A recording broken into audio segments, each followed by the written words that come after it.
Protesters targeting a statue of Abraham Lincoln in Washington, D.C., calling the image of a freed slave kneeling at Lincoln's feet a monument to white supremacy. As anti-racism demonstrations continue across the country, our next guest says those responsible for defacing and tearing down statues should be prosecuted, quote, to the fullest extent of the law. House Minority Leader Kevin McCarthy is here, and I'm quoting you, sir. So what is it that you would like to see happen to those who are unlawfully tearing down those statues?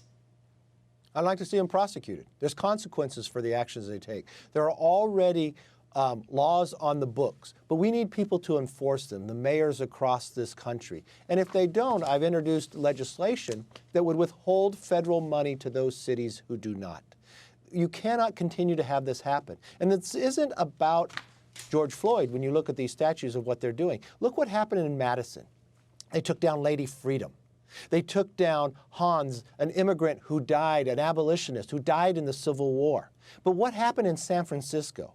St. Sarah was taken down. Do you know in 2015, I prayed with Pope Francis, Nancy Pelosi, and Joe Biden in front of St. Sarah? But you know whose district that's in? Nancy Pelosi's, and she has not said a word. Joe Biden has not said a word. That's why the mob continues. That's lawlessness. We believe in the rule of law, and America has to stop this portion. You have a right to protest. Floyd has a right for justice. That's appalling what has happened to him. But those who loot, those who tear down statues, they should have consequences for their actions.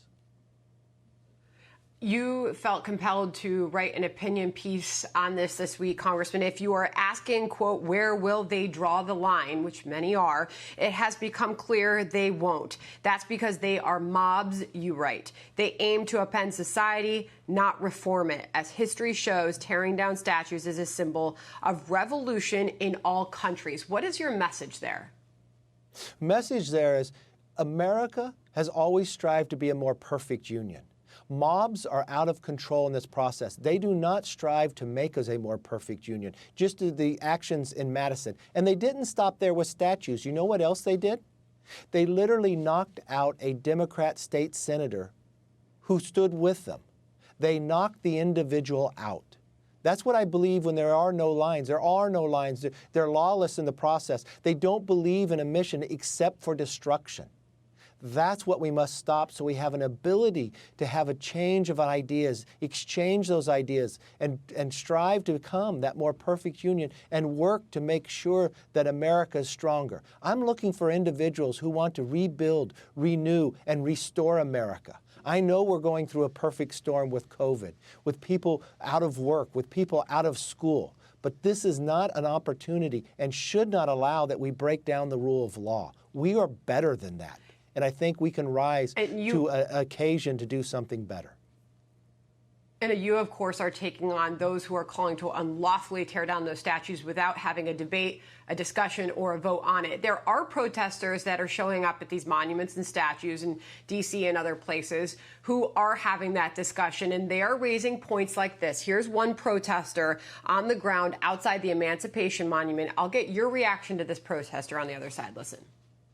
This statue right here embodies the white supremacy and the disempowerment of black people that is forced upon us by white people. Yeah. Yeah. That is why we're tearing this statue down. Congressman, how do you respond? Well, my response is if people have a difference of opinion, just like art, you see something different. But there's a process if you do not like it. But do you understand the history of that? And I think we should go through that process if somebody, you don't walk up and tear something down, just that I don't walk up and knock somebody out. Or if I disagree with something, I don't change it. I move through the process and what we have in America. That's what we call when we talk about democracy. If you break down the rule of law, you break down society. And that's exactly what is transferring right now. And that's what has to be stopped.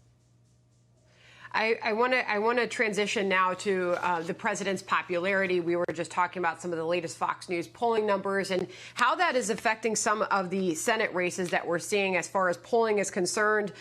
Cal Cunningham and Tom Tillis, obviously in the state of North Carolina, There is concern, Congressman, and I'll ask you to speak to it, that the president's sagging popularity as far as recent polling numbers is starting to affect some of these Senate races where Tom Tillis is now trailing Cunningham, the Democrat there, by a couple points.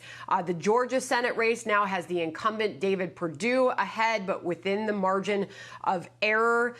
Perdue polling 45% to 42%. Are you concerned, Congressman? Look, if the election was today, yes, you're concerned. Can we do better? Yes, we can. Who's the best to articulate what the future is? To me, who's best to rebuild, renew, and restore America? Who's best to rebuild this economy? Is it going to be Joe Biden? Does anyone know what Joe Biden's policies are? Joe Biden yesterday said there was 120 million Americans who got killed from COVID. Joe Biden hasn't really been out of the basement yet. I think when you have that contrast going, I think President Trump will get reelected. There's been a special election during COVID, which gone one of the most difficult times. It was in California, from a Democrat seat that they won by 9 points, that Hillary carried by a majority. No other Republican seat in Congress is like that. And you know what? An individual who has never run before, Mike Garcia, a first-generation American, defeated the Democrat. And they changed the election process where it was by all mail-in ballots. So yes, polling would say one thing, but the outcome said something much different. So yes, this is going to be a competitive race, and it should be about ideas, though. And I think once the ideas are out there, is Joe Biden going to let the socialists run his policies like he let AOC in and others? I think America wants to see where people stand on who's best standing up to China, who's best about rebuilding this economy, and who's best to make the next century the American century. If I could, with the 30 or so seconds that I have left, ask you about the recent spikes in coronaviruses. Obviously, you're dealing with this in your state as well, but the spikes that we're seeing in Texas, Arizona, Florida, and other places obviously causing great concern.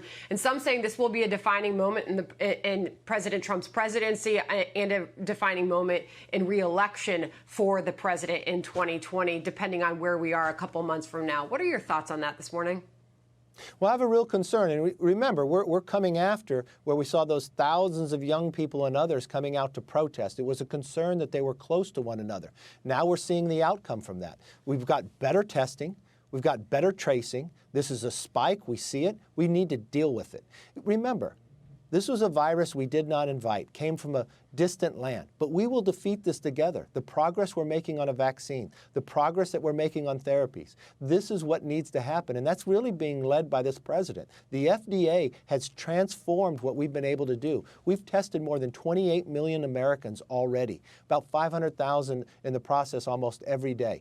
That's an improvement, and that's where we're going to see. But as more people gather together, if they're not wearing a mask, not washing their hands, not keeping social distance. When I watched that drone video of Los Angeles where it went for a mile, people shoulder to shoulder, you knew there was going to be a spike, and now we're seeing the outcome of that. We have to be smart about this, and we have to be able to trace, we have to be able to treat, and we've got to make sure we build and find the vaccine that will stop this. Had China not lied to us and to the rest of the world, 95% of this never would have happened. All right, Congressman McCarthy, hitting on a wide range of topics for us this morning. Really appreciate your time. Thank you.